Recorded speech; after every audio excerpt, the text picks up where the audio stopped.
The morning sun cast long shadows across the Afghan mountains as Chief Petty Officer Marcus Hawk Rodriguez checked his gear one final time. His team of 8 Navy SEALs had been preparing for this mission for weeks. Intelligence reports indicated a high-value Taliban commander was hiding in a remote compound nestled between 2 rocky peaks in the Kunar province. "Listen up," Hawk addressed his team as they gathered around a makeshift map drawn in the dirt. "Our target is Mahmoud al-Rashid, known as the Ghost. He's been coordinating attacks against our forward operating bases for the past 6 months. Intel says he's holed up in that compound with about 15 to 20 fighters." Petty Officer First Class Jake Bulldog Thompson, the team's demolitions expert, spat into the dust. 15 to 20? That's nothing we can't handle, Chief.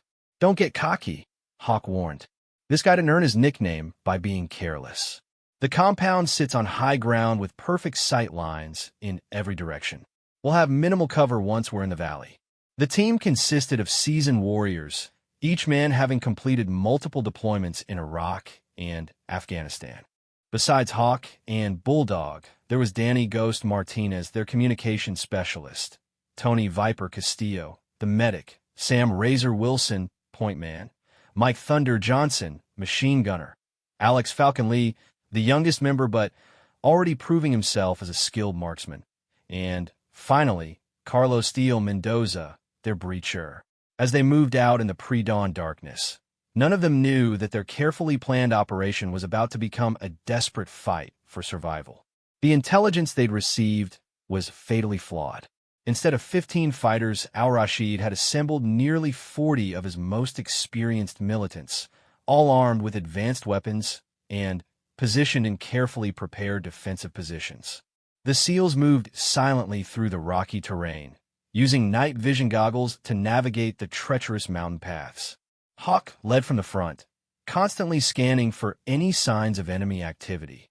The compound was still 2 hours away when Ghost's radio crackled with an urgent message from their Overwatch team positioned on a distant ridge.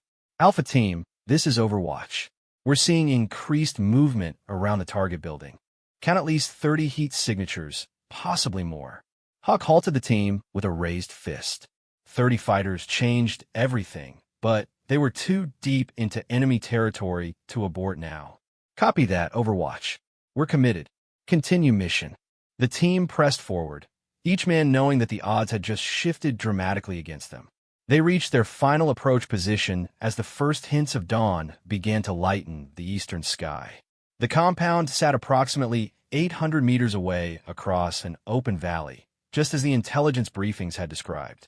But what intelligence had failed to mention was the network of fighting positions that had been carved into the surrounding rocks. Al-Rashid wasn't just hiding in the compound. He had turned the entire valley into a killing field. "Something's not right," whispered Razor as he studied the compound through a scope. "Too quiet. No guards visible, no movement at all." Hawk felt the same unease. In his 12 years as a SEAL, he had learned to trust his instincts. Every fiber of his being was screaming danger, but they had their orders. Al-Rashid was too valuable a target to let slip away. "We stick to the plan," he decided. "Overwatch, what's your status on those heat signatures?" "Alpha Team, the signatures have dispersed. We're not getting clear reads anymore. Possible they've moved into underground positions." That was when Hawk knew they were walking into a trap. But backing out now would mean losing their best chance at capturing or killing the Ghost. He made a decision that would haunt him for years to come. All teams were going in. Standard formation, stay low, and watch your sectors.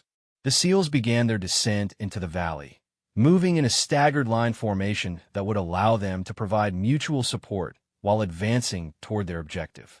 Each man carried approximately 60 pounds of gear, including ammunition, medical supplies, and specialized equipment for their mission. As they reached the valley floor, the silence was deafening. No birds, no insects, nothing. Even the wind seemed to have died away. Hawk's radio remained silent as they approached the halfway point to the compound. That's when all hell broke loose. The first shot came from a hidden position in the rocks to their left. The heavy crack of an AK-47 echoed off the valley walls as the bullet whined past Thunder's head, missing him by inches. Before anyone could react, the entire valley erupted in gunfire. Muzzle flashes appeared from positions that seemed to be carved directly into the mountainside. The SEALs found themselves caught in the middle of a perfectly coordinated ambush, with enemy fighters positioned in a horseshoe formation around 3 sides of the valley. "Contact! Contact!" Ghost screamed into his radio as he dove behind a small boulder that offered minimal protection. "We're taking heavy fire from multiple positions." Hawk's training took over as bullets snapped past his head and ricocheted off the rocks around him. "Take cover. Return fire. Overwatch, we need immediate support." But the Overwatch team was too far away to provide effective covering fire, and the enemy positions were expertly concealed among the natural rock formations. The SEALs were pinned down with nowhere to run and no reinforcements coming. Thunder tried to set up his machine gun to provide suppressing fire, but every time he raised his head, a hail of bullets forced him back down. "Chief, we're in deep trouble. They got us zeroed from at least 6 different positions." Viper was already treating a wound on Falcon's arm where a bullet had grazed him. "We need to move, or we're going to get chewed up." But there was nowhere to move. The enemy had chosen their ambush site perfectly. Any attempt to advance would put them in an even more exposed position, and retreating would mean crossing 400 meters of open ground under constant fire. As the firefight intensified, Hawk realized they were facing a much larger and better prepared enemy force than anyone had anticipated. The 40 fighters weren't just random militants. They were experienced soldiers who had prepared this ambush with military precision. "Alpha Team, this is Overwatch," came the urgent voice over the radio. "We're counting muzzle flashes from at least 12 different positions. You're surrounded on 3 sides." Hawk pressed himself against the rocks as bullets continued to rain down on their position. His team was trapped, outnumbered 4-1, and running low on ammunition. In all his years of combat, he had never faced such overwhelming odds. But what none of them knew was that salvation was about to come from the most unexpected source. High up on a ridge overlooking the valley, completely invisible to both the SEALs and their attackers, someone else was watching the battle unfold through the scope of a precision rifle. Someone who was about to change the course of the fight in ways no one could have imagined. The morning sun climbed higher in the Afghan sky as the sound of gunfire echoed through the valley. 8 Navy SEALs were fighting for their lives against impossible odds, unaware that their guardian angel was already taking aim. Hashtag the guardian angel high above the chaos unfolding in the valley. Staff Sergeant Maria Phoenix Delgado adjusted her breathing as she peered through the scope of her Barrett M82A1 sniper rifle. She had been tracking this Taliban cell for 3 weeks, moving silently through the mountains like a ghost, gathering intelligence on their movements and positions. Maria was part of a classified Joint Task Force program that officially didn't exist.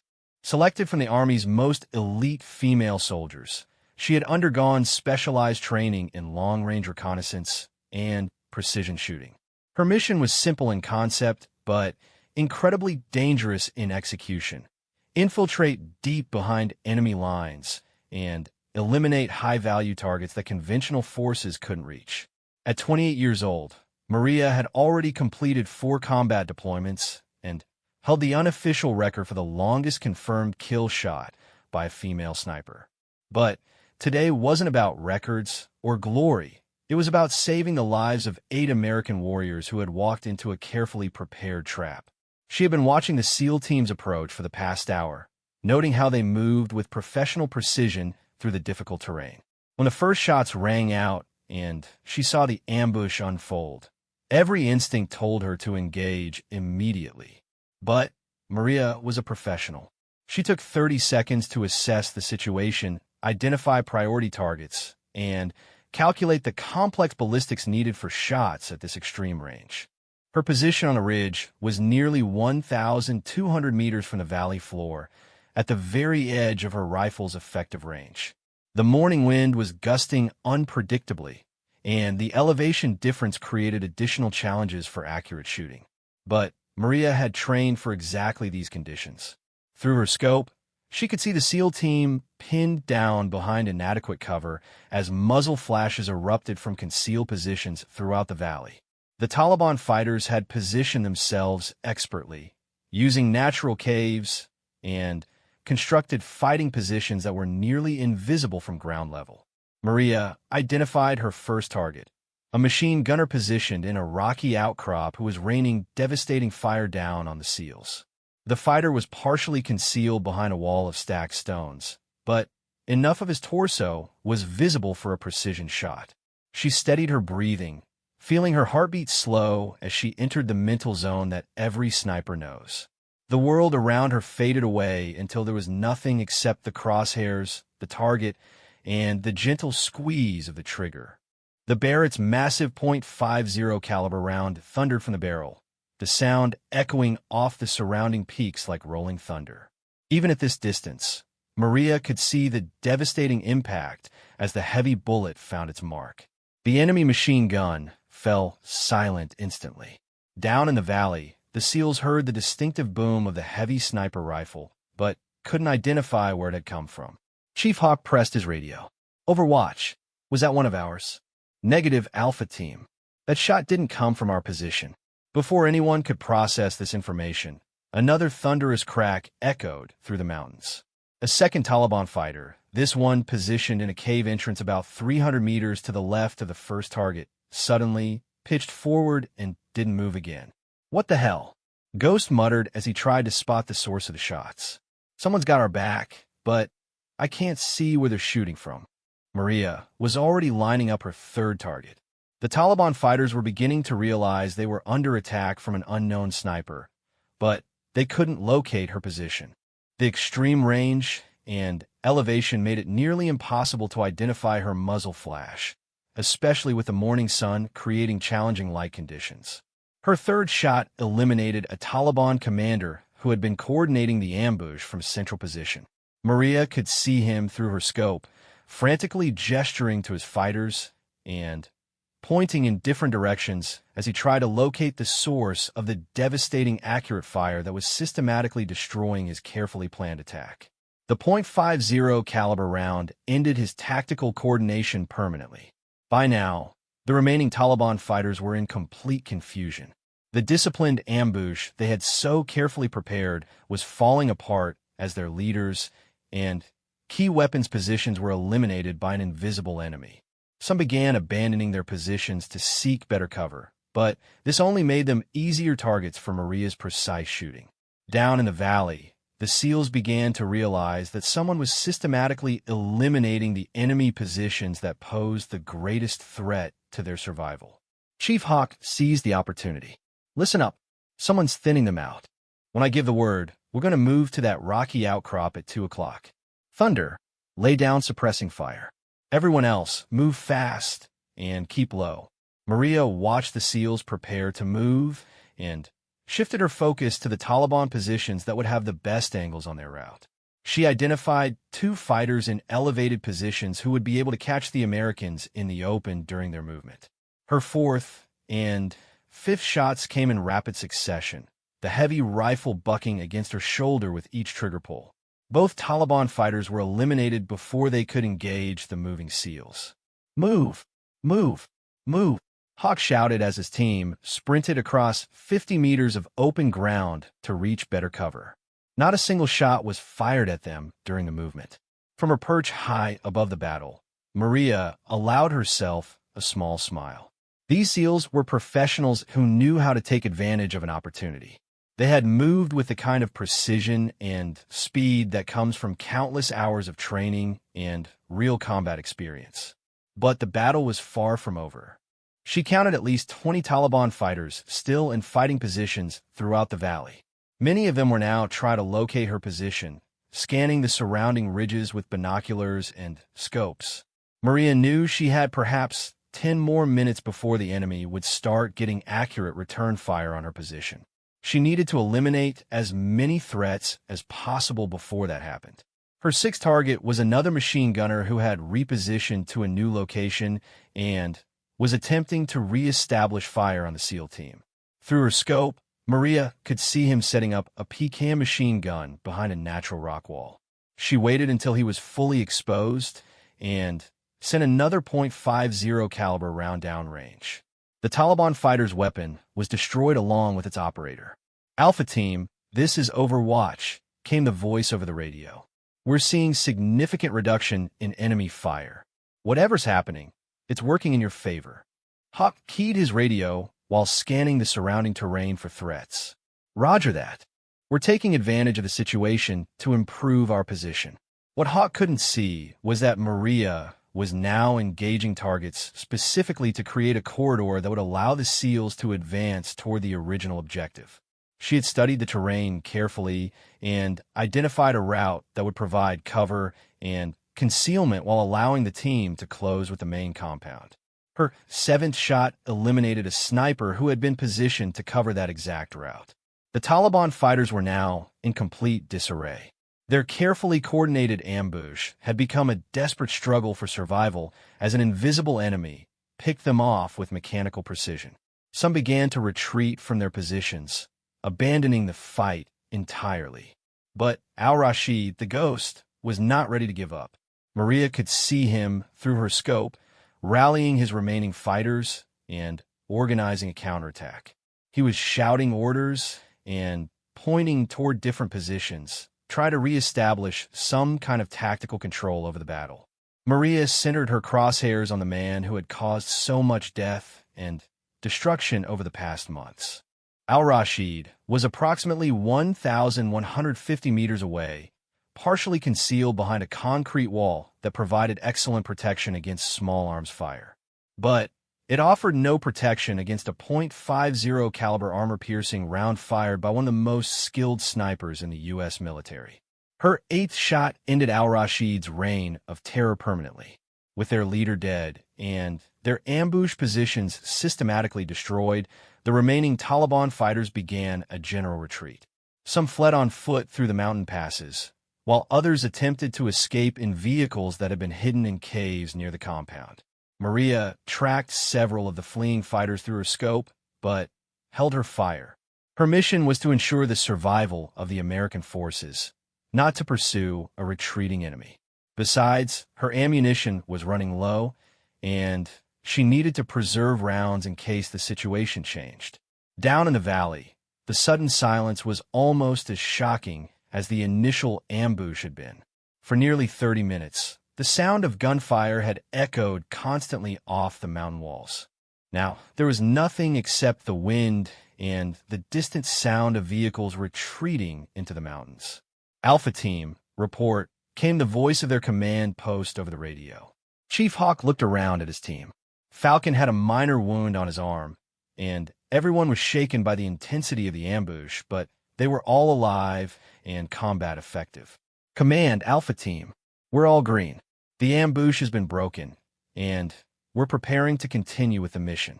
But as the SEALs began to advance toward the compound, they had no idea that their mysterious guardian angel was already packing up her equipment and preparing to disappear into the mountains as silently as she had appeared. The second phase of their incredible survival story was just beginning. #The hunt begins as the echoes of gunfire faded from the valley. Chief Hawk motioned for his team to hold their positions while he assessed the situation. The sudden silence felt almost unnatural after the intense firefight they had just survived.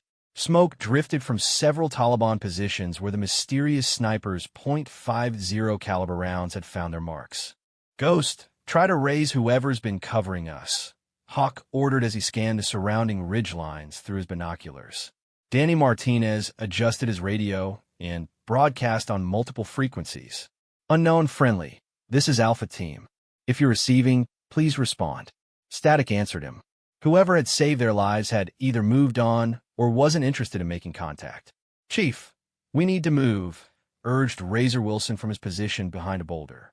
Those Taliban fighters who retreated might be calling for reinforcements. We could have company again real soon. Hawk nodded grimly. Their original mission to capture or kill Al-Rashid had just become much more complicated. Intelligence had indicated 15 to 20 fighters, but they had faced nearly twice that number in a well-prepared ambush. Now they had to assume that everything they thought they knew about this operation was wrong. Listen up, Hawk addressed his team. We're going to continue to the compound, but we're changing tactics. This was obviously a trap, which means they knew we were coming. We treat everything from here on as potentially compromised. The SEALs began advancing toward the compound using tactical movement techniques designed for hostile territory. They moved in pairs, with each pair providing overwatch while the other advanced. Every rock, every shadow, every potential hiding place was treated as a threat. As they got closer to the main building, the evidence of the mysterious sniper's work became more apparent. Taliban fighters lay motionless in positions that had been nearly invisible from ground level. The precision of the shots was remarkable. Each target had been eliminated with a single, perfectly placed round. "Whoever that shooter was," whispered Thunder as they passed one of the sniper's victims. "They saved our asses big time." "And they knew exactly what they were doing," added Viper, examining the tactical situation. "Look at the positions they took out first. Machine guns, command positions, anyone who could coordinate the ambush." This wasn't random shooting. Steele was studying the angles and distances involved. These shots came from way up high, maybe that ridge to the north. Has to be over 1,000 meters. That's some serious long-range work. As they approached the compound's outer walls, Hawk held up his fist to halt the team. Through his scope, he could see that the main building appeared to be abandoned.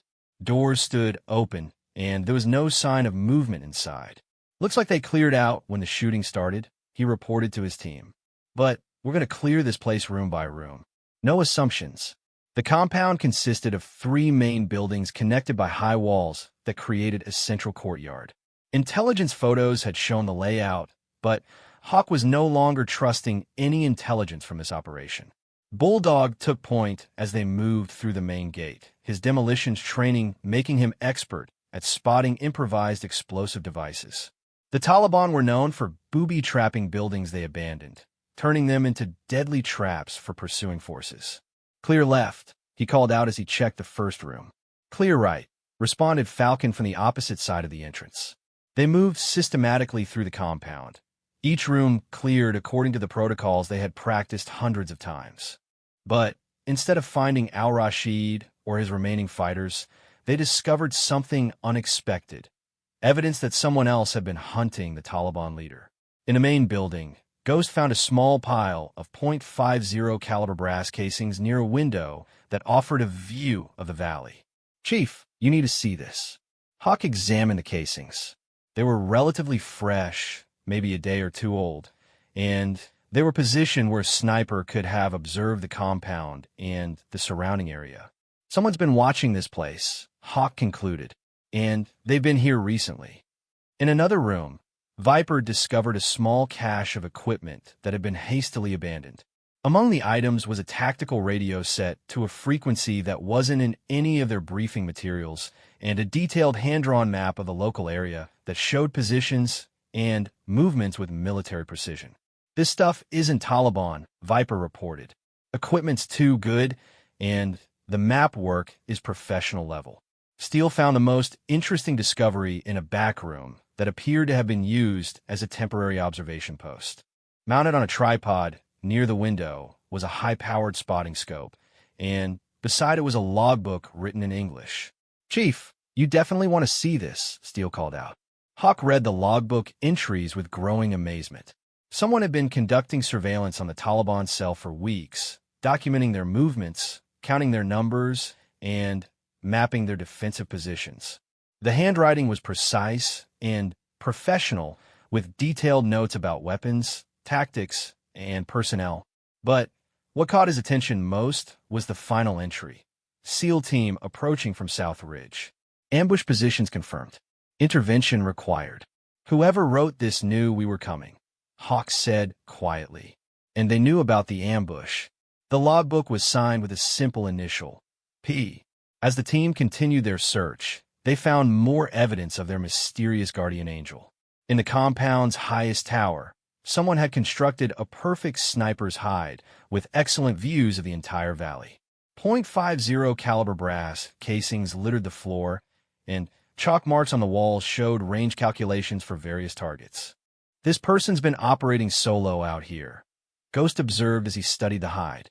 No backup, no support, just one shooter against an entire Taliban cell. And they were winning, added Thunder, examining the precision of the range calculations. Look at this math. They had firing solutions worked out for every position in the valley. But the most remarkable discovery came from Falcon, who found a small notebook tucked beneath some loose stones. The notebook contained detailed biographical information on al-Rashid, including photos, known associates, and movement patterns. It was the kind of intelligence that would normally take months to develop through multiple sources. Chief, whoever this person is, they've been hunting al-Rashid for a long time, Falcon reported. This isn't just military intelligence. This is personal. As Hawk studied the notebook, he began to understand what had really happened in the valley. Their mysterious sniper hadn't just happened to be in the area when the ambush occurred. They had been tracking the same target, gathering the same intelligence, and preparing for their own operation against the Taliban cell.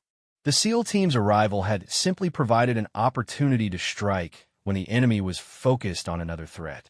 "Sir, we've got movement on the North Ridge," Razor called out from his overwatch position. "Single person, moving fast, heading away from us." Hawk grabbed his binoculars and scanned the distant ridgeline. For just a moment, he caught a glimpse of a figure in desert camouflage carrying what appeared to be a heavy rifle case. The person moved with the fluid confidence of a professional soldier, covering ground quickly while staying low and using available cover. "That's got to be our shooter," he said. "But they're already pulling out." The figure disappeared behind a rocky outcrop and didn't reappear. Whoever they were gone. "Do we pursue?" asked Steele. Hawk considered the option, but quickly dismissed it. Their mysterious benefactor had saved their lives and eliminated their target. Chasing after them through hostile territory would be both ungrateful and tactically unsound. "Negative. We complete our mission and get out of here." As the team prepared to extract from the compound, they conducted one final search of al-Rashid's body. The Taliban leader had been carrying documents that would prove valuable for intelligence analysis, including communications with other terrorist cells and plans for future operations. But among his personal effects, they found something that explained why someone had been hunting him so relentlessly. A photograph showed al-Rashid standing beside a burning American convoy, smiling as he held the helmet of a fallen soldier. Written on the back of the photograph in English were the words, "For Phoenix Company, 3rd Battalion. You are not forgotten." Hawk studied the photograph and suddenly understood. Phoenix Company had been ambushed and destroyed by al-Rashid's forces 8 months earlier. It had been one of the deadliest attacks on American forces in the region, with 12 soldiers killed and several others wounded. Their mysterious sniper had been conducting a personal vendetta against the man responsible for that attack.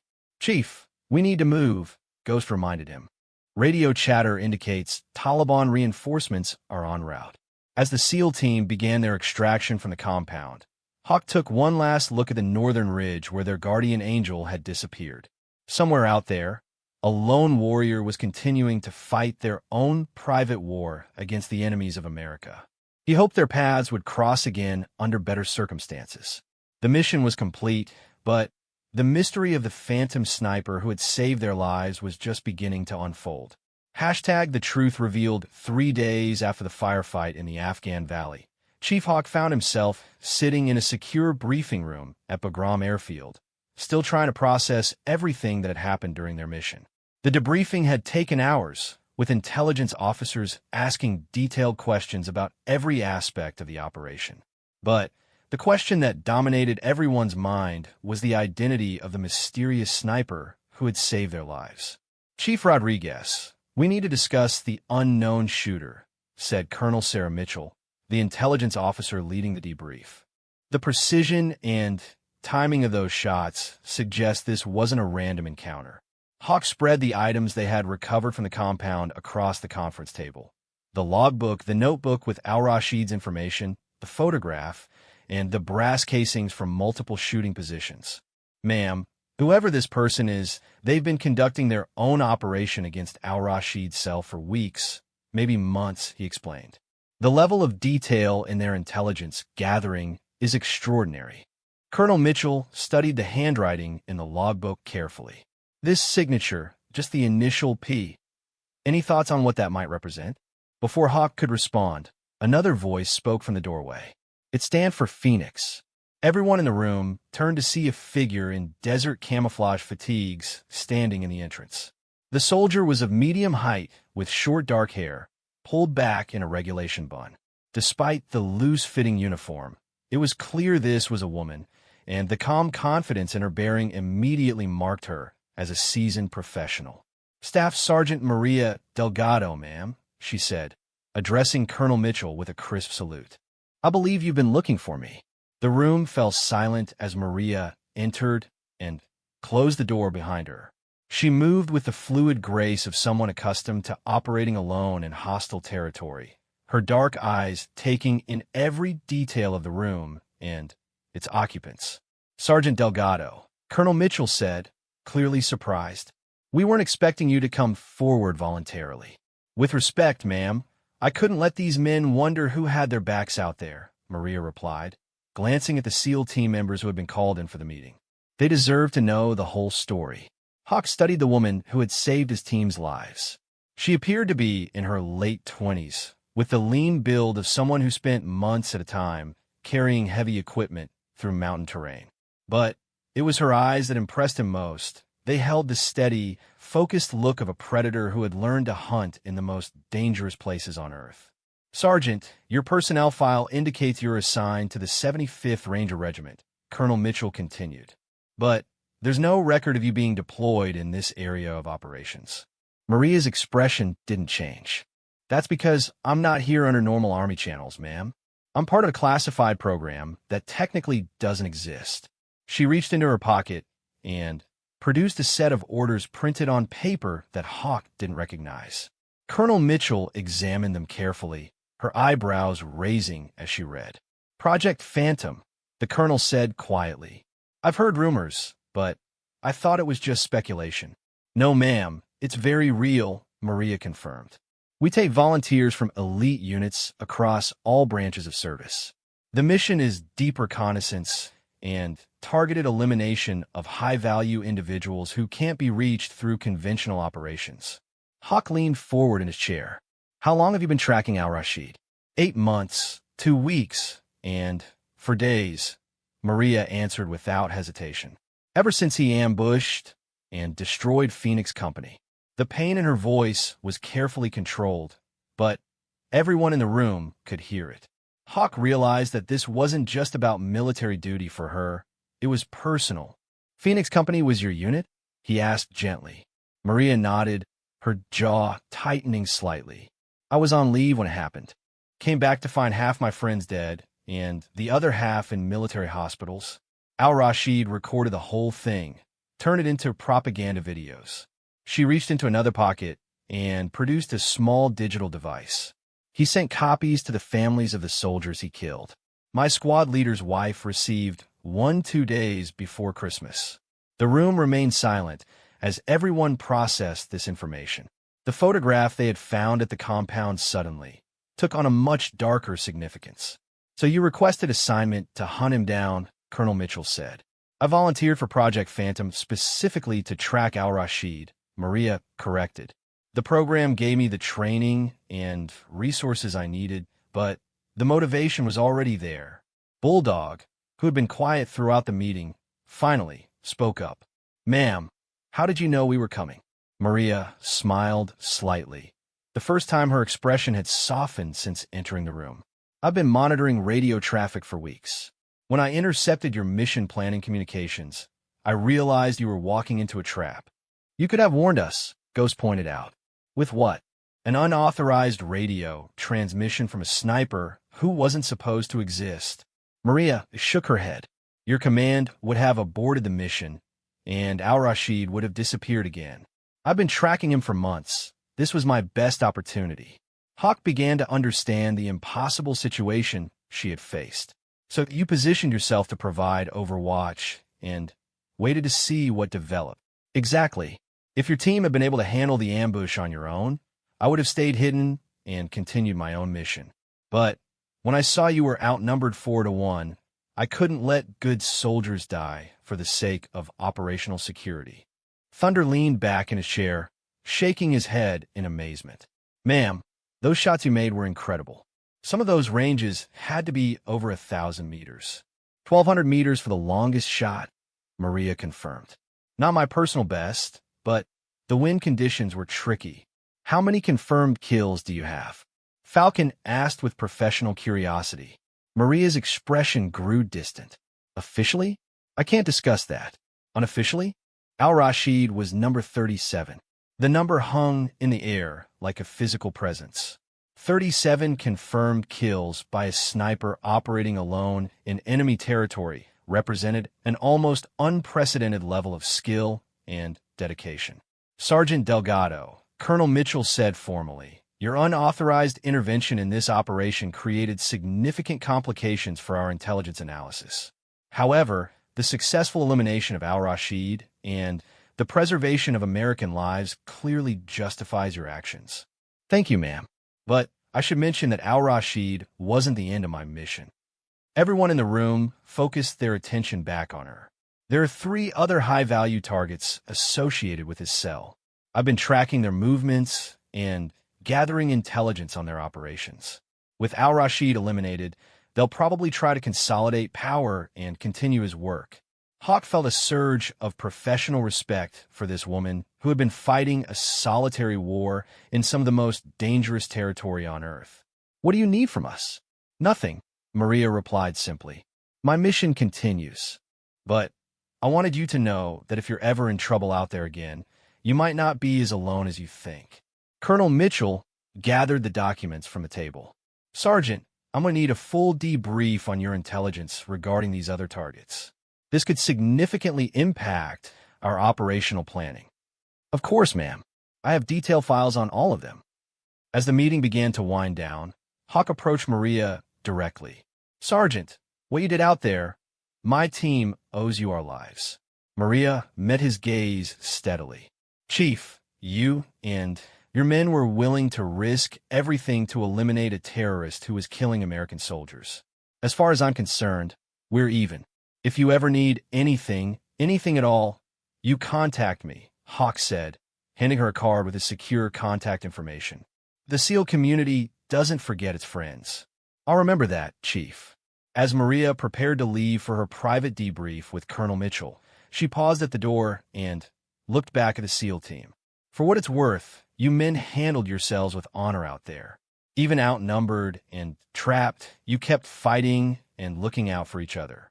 That's why I decided to intervene." "Ma'am," Steele called out, "will we see you again?" Maria smiled, a genuine expression this time, not the professional mask she had worn throughout most of the meeting. "Probably not, but you'll know I'm out there." And with that, she was gone, leaving the SEALs to contemplate their encounter with one of the most lethal soldiers they had ever met. As Hawk gathered his gear to leave the briefing room, he realized that their mission had revealed something extraordinary. Somewhere in the mountains of Afghanistan, a lone warrior was continuing to fight for justice and vengeance, armed with nothing but skill, determination, and an unbreakable will to honor fallen comrades. The war would continue, but Al-Rashid's reign of terror was over, ended by 8.50 caliber rounds fired by a woman who refused to let evil go unpunished. It was a lesson in courage that none of them would ever forget. The legend lives on 6 months after their fateful encounter in the Afghan Valley. Chief Hawk Rodriguez received an encrypted message on his secure communication device. The message was brief and contained no sender identification, but he knew immediately who had sent it. "Target package Delta eliminated. Phoenix sends regards." Hawk smiled as he read the message. Somewhere in the mountains of Afghanistan, Staff Sergeant Maria Phoenix Delgado was continuing her solitary war against the remnants of Al-Rashid's terrorist network. The message meant that another high-value target had been eliminated by the phantom sniper who had saved his team's lives. The story of that day in the valley had spread throughout the Special Operations community, though the details remained classified. Among SEALs, Rangers, Delta Force operators, and other elite units, the tale had taken on an almost legendary quality. A lone female sniper operating behind enemy lines, eliminating threats with surgical precision while protecting American forces from the shadows. Most of the stories were exaggerated, of course. Military legends always grew in the telling. But the core truth remained unchanged. When 8 Navy SEALs had been trapped and outnumbered, facing almost certain death, an unknown guardian angel had intervened with devastating effectiveness. Hawk's team had returned to the United States for a brief rotation, but they would be deploying again soon. The war in Afghanistan continued, and experienced SEAL teams were in constant demand. During their time stateside, each member of the team had dealt with their near-death experience in different ways.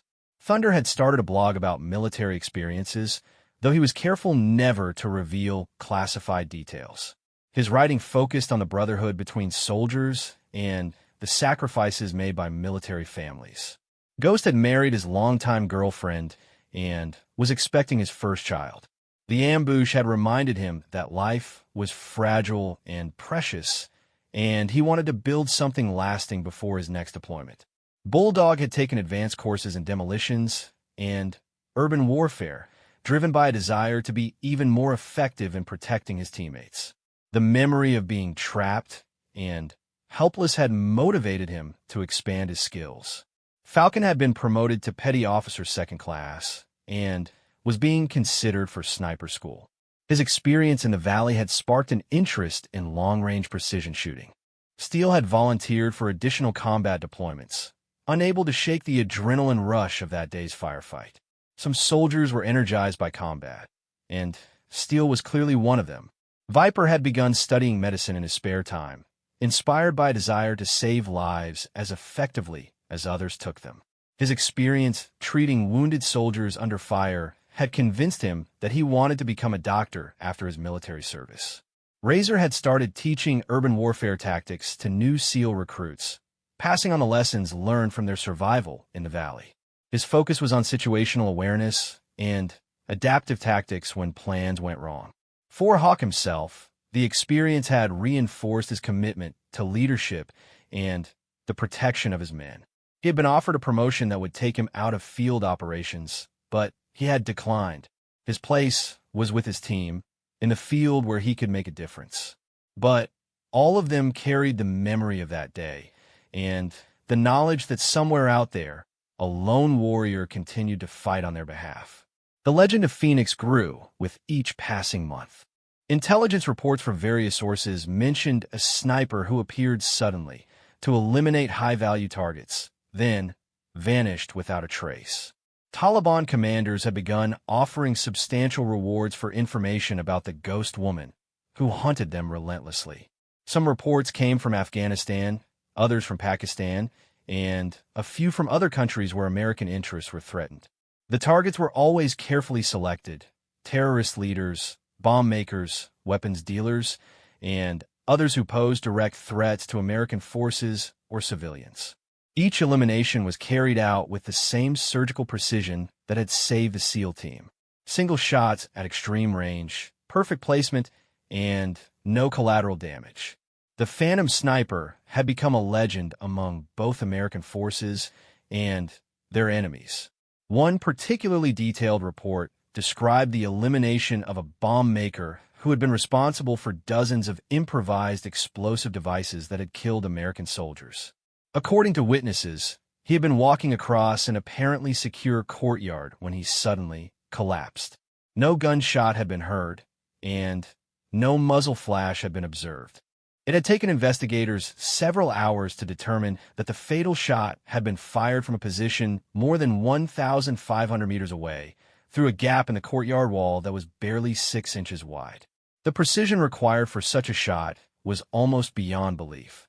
Another report described the elimination of 3 terrorist leaders during a meeting in a remote compound. All 3 men had been killed within a span of 30 seconds, apparently by the same sniper firing from an unknown position. The surviving terrorists had fled in panic, abandoning weapons and intelligence materials that proved invaluable to American forces. But perhaps the most remarkable story involved the rescue of a captured American pilot who had been shot down over hostile territory. According to the pilot's debriefing report, he had been held in a cave complex guarded by more than 20 fighters.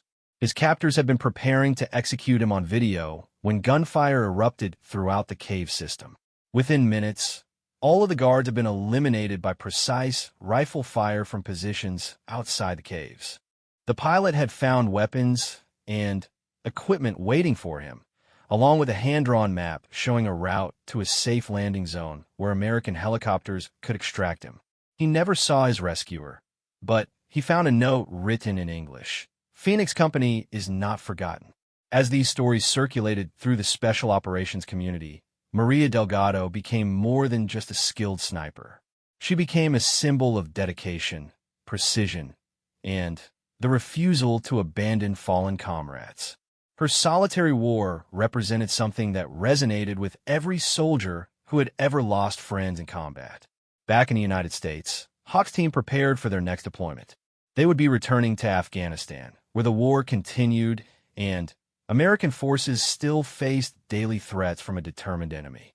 During their final briefing before deployment, Colonel Mitchell provided an update on intelligence regarding the region where they would be operating. "Gentlemen, I'm pleased to report that terrorist activity in your area of operations has decreased significantly over the past 6 months. Several high-value targets have been eliminated, and the remaining cells appear to be focused more on survival than offensive operations." She didn't mention Phoenix by name. Officially, the program still didn't exist. But everyone in the room understood what she was really saying. "You should also know," the colonel continued, "that we've received intelligence indicating increased Taliban efforts to locate and eliminate an unknown sniper who has been operating in the region. They've shifted significant resources toward this goal, which suggests they consider this individual a major threat." Hawk felt a surge of concern for the woman who had saved his team's lives. If the Taliban were actively hunting her, Maria was in more danger than ever before. As the briefing concluded and the team prepared to depart for Afghanistan, Hawk made a decision.